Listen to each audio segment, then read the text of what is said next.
Hello everyone, my name is Aarohi and welcome back to my channel. तो guys, आज हम understand करेंगे कि लूप इंजीनियरिंग क्या है एंड ये क्यों इतना इम्पॉर्टेंट कॉन्सेप्ट बनता जा रहा है मॉडर्न एआई सिस्टम्स का। बट लूप इंजीनियरिंग को अंडरस्टैंड करने से पहले हम ये अंडरस्टैंड करेंगे कि जो एआई सिस्टम्स हैं वो कैसे ग्रो हुए ओवर द ईयर्स। तो कुछ साल पहले जब प्रॉम्प्ट इंजीनियरिंग आई थी तो तब उस टाइम पे एआई का हॉटेस्ट टॉपिक था प्रॉम्प्ट इंजीनियरिंग, राइट? तो आइडिया सिंपल था वहाँ पे कि अगर आप बेटर प्रॉम्प्ट्स दोगे तो एआई मॉडल आपको बेटर रिजल्ट्स देंगे। तो कुछ देर के बाद फिर एआई डेवलपर्स को लगा कि प्रॉम्प्ट्स सिर्फ काफ़ी नहीं है, एआई मॉडल्स को कॉन्टेक्स्ट भी मिलना चाहिए। मतलब एआई मॉडल्स को राइट इन्फॉर्मेशन भी मिलनी चाहिए, तभी वो अच्छे से परफॉर्म कर पाएँगे। तो तब आया था context engineering. And context engineering का फोकस क्या था? सिर्फ इतना कि एआई मॉडल्स को रेलेवेंट इंफॉर्मेशन प्रोवाइड की जाए, उनको राइट डॉक्यूमेंट्स या मेमोरी या बैकग्राउंड इंफॉर्मेशन मिले ताकि वो बेटर डिसीजंस ले पाएँ। उसके बाद क्या हुआ, धीरे-धीरे एआई एप्लीकेशंस और सोफिस्टिकेटेड बनती गई। डेवलपर्स ने अपना फोकस जो कि पहले प्रॉम्प्ट्स एंड कॉन्टेक्स्ट के ऊपर होता था, अब वो जो फोकस था वो शिफ्ट होके सिस्टम के ऊपर आ गया। कौन से सिस्टम के ऊपर? The system which we are building around the LLM. तो मतलब क्या है इस चीज़ का कि जो एआई मॉडल है, एआई मॉडल को टूल्स प्रोवाइड करने लग गए हम, एआई मॉडल्स को एक्सटर्नल सर्विसेज़ प्रोवाइड होने लग गई, एआई मॉडल्स को डेटाबेस प्रोवाइड करने लग गए। तो इस चीज़ को क्या बोलते हैं? Harness engineering. मतलब जब आप एआई मॉडल को external services and tools provide करते हो ताकि जो एआई मॉडल है, एलएलएम है, वो कॉम्प्लेक्स टास्क को सॉल्व कर पाए। तो ये चीज़ हुई हार्नेस इंजीनियरिंग। तो कॉन्टेक्स्ट इंजीनियरिंग के बाद हार्नेस इंजीनियरिंग का कॉन्सेप्ट इंट्रोड्यूस हुआ, जिसमें कि एआई मॉडल्स को ये सारी एक्सटर्नल चीज़ें प्रोवाइड होने लग गई। उसके बाद बात करते हैं हम लूप इंजीनियरिंग की। आजकल आपने सुना होगा लूप इंजीनियरिंग की बहुत बात हो रही है। जितने भी मॉडर्न एआई सिस्टम्स हैं, लोग ट्राई कर रहे हैं कि वो लूप इंजीनियरिंग के थ्रू बने। क्यों? वो सब अंडरस्टैंड करेंगे।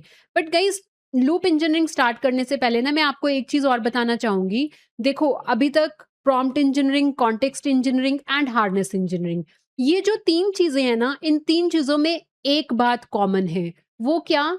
कि ये तीनों चीज़ें ना मॉडल की इनपुट के ऊपर काम कर रही हैं। देखो कैसे? प्रॉम्प्ट इंजीनियरिंग का क्या मतलब था? एआई मॉडल को बेटर प्रॉम्प्ट देना। मतलब इनपुट जो होगी एआई मॉडल की, उसमें हम बेटर प्रॉम्प्ट दे रहे हैं, तो मॉडल की इनपुट हुई। फिर कॉन्टेक्स्ट इंजीनियरिंग में क्या हुआ? बेटर कॉन्टेक्स्ट देना एआई मॉडल को। मतलब हम कुछ और इंफॉर्मेशन जो है वो एआई मॉडल को एज इनपुट दे रहे हैं। फिर हार्नेस इंजीनियरिंग में क्या हुआ?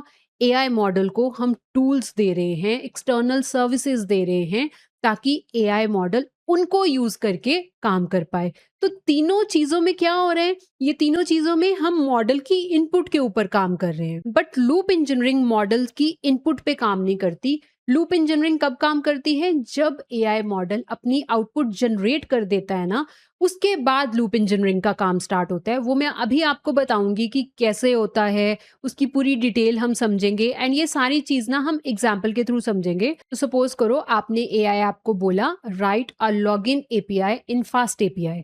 अब एआई ऐप जनरली क्या करेगी? वो जनरेट करेगी कोड एंड आपको आउटपुट दे देगी। अब बहुत सारे यूज केसेस में ये बिल्कुल ठीक है, सिंपल यूज केस है तो जो आपको आउटपुट मिलेगी, जो एआई मॉडल है या एआई ऐप है, जो वो आपको आउटपुट जनरेट करके देगा, कोड जनरेट करके देगा, वो आप चलाओगे, वो चल जाएगा। बट प्रॉब्लम कब आएगी कि सपोज करो ये जो कोड एआई ऐप ने जनरेट करके दिया, अगर इस कोड के अंदर एरर हुआ तो प्रॉब्लम तब आएगी। कई बार ये होता है ना, हम कोई कोड लिखने को बोलते हैं एआई एप्लीकेशन को, वो हमें कोड लिख के दे देता है, बट जब हम वो कोड अपने पीसी पे चलाते हैं तो हमें एरर आता है ना? वो क्यों आता है? ये प्रॉब्लम हम क्यों फेस करते हैं? क्योंकि जो एआई ऐप है वो सिर्फ कोड जनरेट कर रही है। कोड जनरेट करने के बाद, आउटपुट जनरेट करने के बाद, वो जो एआई ऐप है ना, अपने आंसर को वेरीफाई नहीं कर रही। उसने सिर्फ कितना काम किया? यूजर ने क्वेश्चन करा, उस क्वेश्चन के बेसिस पे एलएलएम को जितनी नॉलेज है, एलएलएम ने आउटपुट जनरेट करके दे दी। पर एलएलएम ने, एआई ऐप ने उस आउटपुट को वेरीफाई नहीं करा। वेरीफाई से मेरा मतलब क्या है कि उसने अपने कोड को, जो कोड उसने जनरेट करा, उसको टेस्ट नहीं करके देखा खुद से एक्चुअल एनवायरनमेंट में कि क्या वो कोड एक्चुअल में चलेगा, है ना? उसने ये चीज़ नहीं करी, उसने वेरीफाई नहीं किया अपने कोड को। तो इसलिए क्या हुआ, उसने कोड तो जनरेट कर दिया, जब हमने वो कोड को अपने पीसी में चलाया, अगर हमें एरर आ गया, तो हम क्या करेंगे? हम उस एरर को दोबारा कॉपी करेंगे एंड नॉर्मली हम क्या करते हैं, एआई एप्लीकेशन पे दोबारा जाएँगे, जिस एआई एप्लीकेशन ने वो कोड बनाया है और उसको हम बोलेंगे कि हमें तो ये एरर आ रहा है। फिर एआई एप्लीकेशन क्या करेगी, दोबारा उस एरर को रीड करेगी एंड एरर को रीड करने के बाद वो हमें दोबारा से मॉडिफाइड कोड देगी, है ना? तो जनरली ऐसे काम होते हैं, जो नॉर्मल एआई ट्रेडिशनल एप्स होती हैं, उनमें ऐसे काम होता है। जो ट्रेडिशनल एआई एप्स हैं, इनमें प्रॉब्लम क्या है कि ये अपने काम को वेरीफाई नहीं करते करने के बाद। तो यहाँ पर लूप इंजीनियरिंग पिक्चर में आती है। अब मैं समझाती हूँ कि इस तरह के सिनेरियोज़ को हम लूप इंजीनियरिंग के साथ कैसे करेक्ट कर सकते हैं। अब मैंने बोला था ना कि लूप इंजीनियरिंग का काम कब स्टार्ट होता है, जब मॉडल की आउटपुट जनरेट हो जाती है। तो अब मैं आपको वो चीज़ समझाऊँगी। अब देखो, लूप इंजीनियरिंग में क्या होता है कि जब मॉडल आउटपुट जनरेट करता है ना, उसके बाद वो आउटपुट को चेक करेगा कि मैंने जो आउटपुट जनरेट करी, क्या वो आउटपुट सही है? अगर वो आउटपुट सही नहीं होगी, तो फिर एआई सिस्टम जो है, वो देखेगा कि क्या एरर आया।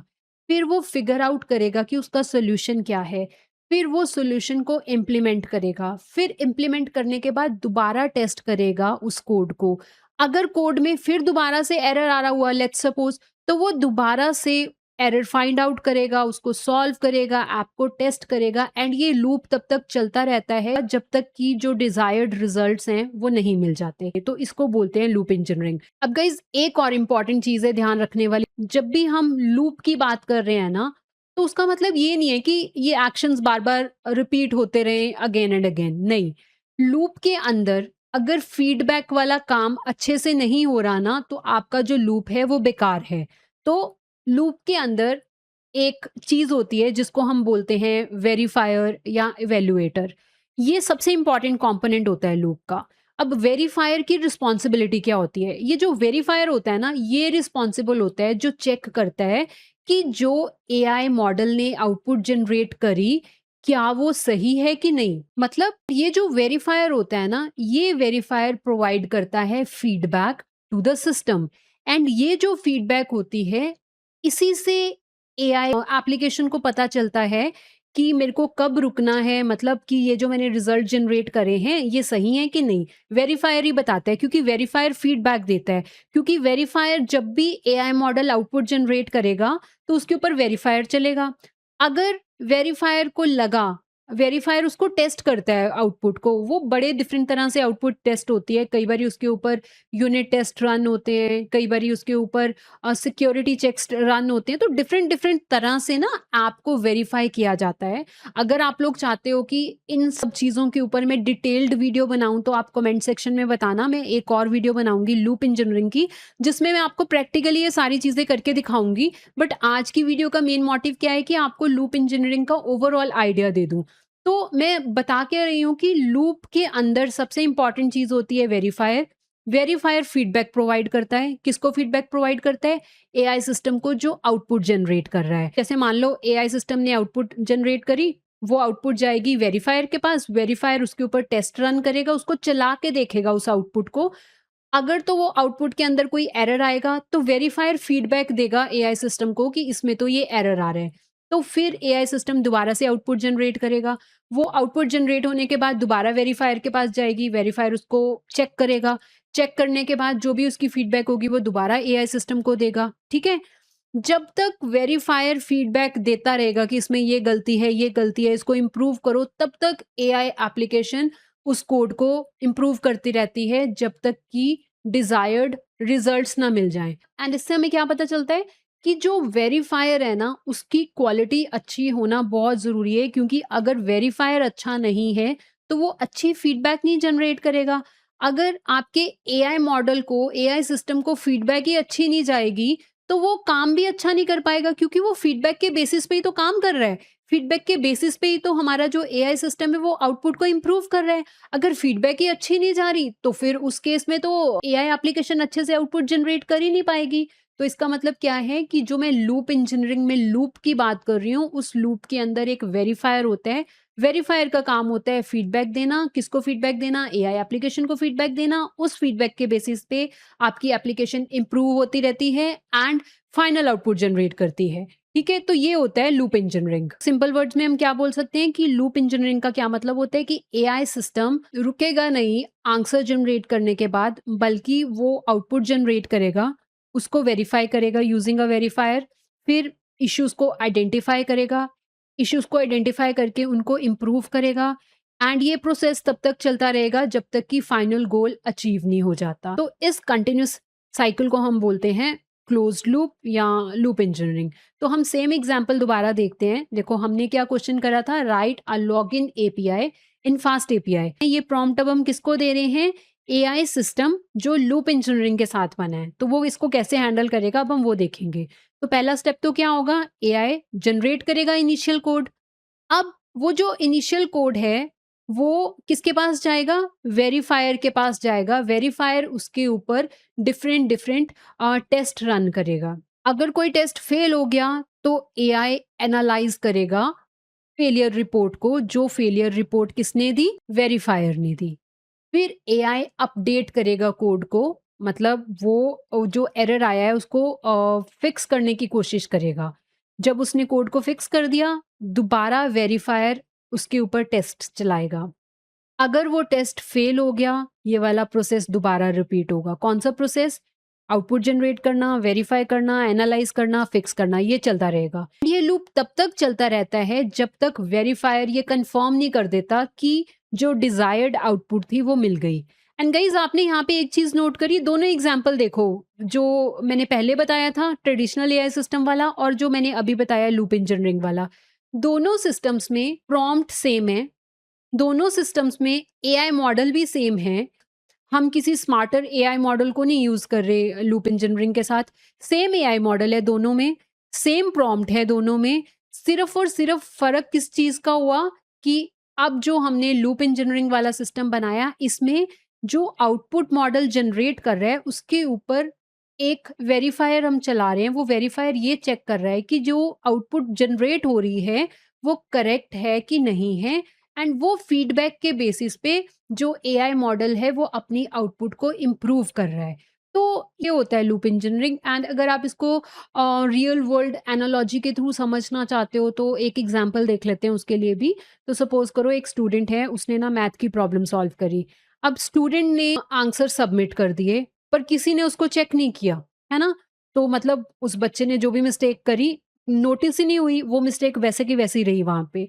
अब इमेजिन करो एक टीचर है, वो टीचर आंसर्स को रिव्यू कर रही है। तो स्टूडेंट ने अपनी नोटबुक टीचर को दी, टीचर ने मिस्टेक देख ली कि ये मिस्टेक है, एंड फिर मिस्टेक देखने के बाद टीचर ने फीडबैक दी स्टूडेंट को कि ये मिस्टेक है आपकी, इसको करेक्ट करो। अब स्टूडेंट ने करेक्शंस करी एंड अपना काम दोबारा सबमिट कर दिया। अब टीचर ने उस काम को दोबारा रिव्यू किया एंड ये जो प्रोसेस है ये तब तक चलता रहेगा जब तक आंसर करेक्ट नहीं आ जाता। अब इस वाली एनालॉजी के अंदर टीचर क्या है? टीचर एक वेरीफायर है ना, जो काम को वेरीफाई कर रहे हैं। एंड ये जो साइकिल है, कौन सा साइकिल? कि स्टूडेंट प्रॉब्लम को सॉल्व कर रहा है, फिर रिव्यू हो रहा है उसका काम, फिर वो करेक्शंस कर रहा है, फिर वो दोबारा से सबमिट कर रहा है। ये क्या है? ये फीडबैक लूप है। इस तरह से लूप इंजीनियरिंग काम करती है। इसमें क्या होगा, एआई आंसर जनरेट करेगी, वेरीफायर इवैल्यूएट करेगा आंसर को, फीडबैक मिलेगी, फिर इम्प्रूवमेंट्स होंगे। एंड ये जो कंटिन्यूस साइकिल होता है ये चलता रहता है जब तक कि डिजायर्ड आउटपुट मिल नहीं जाती। ऐसा नहीं है कि लूप इंजीनियरिंग अभी तक यूज ही नहीं हो रही, ऐसा नहीं है। अभी भी बहुत सारी ऐसी मॉडर्न एप्लीकेशंस हैं जो ऑलरेडी लूप्स में ही काम कर रही हैं। वो आउटपुट जनरेट करती हैं, खुद की आउटपुट्स को इवैल्यूएट करती हैं, इम्प्रूव करती हैं, एंड ये प्रोसेस रिपीट होता रहता है जब तक कि बेटर रिजल्ट नहीं आते। तो एक एग्जांपल है क्लॉड कोड का। तो मैं क्लॉड कोड ओपन करके आपको दिखाती हूँ। ये ना एंथ्रोपिक की ऑफिशियल वेबसाइट है, उनके डॉक्यूमेंट्स के अंदर ही लिखा हुआ है। यहाँ पे देखो, ये मैंने लिंक डिस्क्रिप्शन सेक्शन में शेयर किया हुआ है, आप वहां से भी देख सकते हो। यहाँ पे देखो, ये जो सेक्शन है ना एजेंटिक लूप, इसमें देखो इन्होंने क्या लिखा हुआ है। When you give Claude a task it works through 3 phases. पहला क्या है? गैदर कॉन्टेक्स्ट, पहला फेज ये है। सेकंड फेज है टेक एक्शन, एंड थर्ड है वेरीफाई रिजल्ट्स। रिमेंबर मैंने क्या बोला था, वेरीफायर होता है जो काम को वेरीफाई करता है, फिर फीडबैक देता है, फीडबैक के बेसिस पे एआई एप्लीकेशन दोबारा अपने रिजल्ट्स को इम्प्रूव करती है। तो देखो यहाँ पे इन्होंने क्या लिखा है, ये जो फेजेस हैं ये सारे इकट्ठे काम करते हैं। देखो अब ये वाला जो इमेज है ना, यहाँ पे देखना, हम अपनी प्रॉम्प्ट देते हैं, प्रॉम्प्ट देने के बाद क्या होता है, ये जो 3 फेजेज़ है ये काम कर रहे हैं, ये लूप है।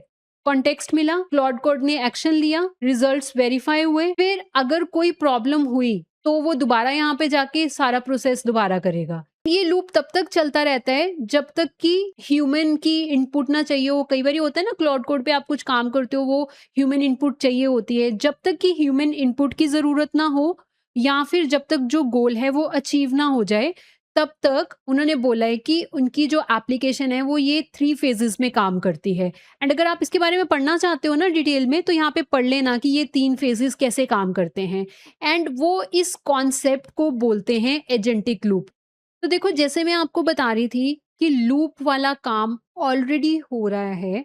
कुछ मॉडर्न एआई एप्लीकेशंस हैं जो ऑलरेडी लूप में काम कर रही हैं, बट वो लूप इंजीनियरिंग टर्म नहीं यूज़ कर रहे, वो उसको कुछ और नाम बोल रहे हैं, क्योंकि लूप इंजीनियरिंग का ये जो नाम है ये तो अभी थोड़ी देर पहले ही हमने बोलना शुरू किया है ना? उन्होंने इस चीज़ को क्या बोला है, एंथ्रोपिक उस चीज़ को क्या बोलती है, एजेंटिक लूप, जिसमें ये वाला जो लूप है वेरीफाई रिजल्ट करके यहाँ पे जाएगा एंड वो काम होता रहेगा जब तक कि जो यूज़र की प्रॉम्प्ट है उसके अकॉर्डिंगली जो डिज़ायर्ड रिजल्ट आने चाहिए वो नहीं आते, तब तक वो इसी लूप में काम करते हैं। तो ये एक एग्जांपल है लूप इंजीनियरिंग का। आई होप ये वीडियो आपके लिए हेल्पफुल रही होगी। एंड गाइस जैसे कि मैंने आपको बताया है कि अगर आप लोग चाहते हो कि मैं लूप इंजीनियरिंग प्रैक्टिकली आपको वो कॉन्सेप्ट चला के दिखाऊं, एक्चुअल में हम एक वेरीफायर यूज़ करें और उसको चला के देखें कि कैसी आउटपुट आती है, तो आप मुझे कमेंट सेक्शन में बोलना, फिर मैं इसकी नेक्स्ट वीडियो वो बना दूंगी। उसमें हम एक्चुअल में देख सकते हैं कि कोई एआई एप्लीकेशन बनाएंगे, वो बिना लूप इंजीनियरिंग के कैसे काम करती है, एंड जब हमने उसमें वेरीफायर ऐड कर दिया, लूप यूज़ कर लिया, तो वो कैसे काम करती है। तो इस तरह का कोई एग्जाम्पल मैं आपको करके बता सकती हूँ। बट गाइज़ अगर मुझे मिनिमम 100 कमेंट्स आएँगे इस टॉपिक के लिए, तो मैं बनाऊँगी, बिकॉज़ क्या होता है ना कि ऐसी वीडियोज़ बनाने में बहुत टाइम लग जाता है, बहुत मेहनत लगती है। तो मैं सिर्फ़ ये देखना चाहती हूँ कि आप में से कितने लोग इंटरेस्टेड हो इस तरह की वीडियो देखने के लिए। तो अगर तो आप लोगों को इंटरेस्ट हुआ तो मेरे को कमेंट सेक्शन में बताना, तो मैं डेफ़िनिटली वो वीडियो बनाऊँगी अगर मुझे 100 कमेंट्स आ जाते हैं। तो थैंक यू फॉर वॉचिंग।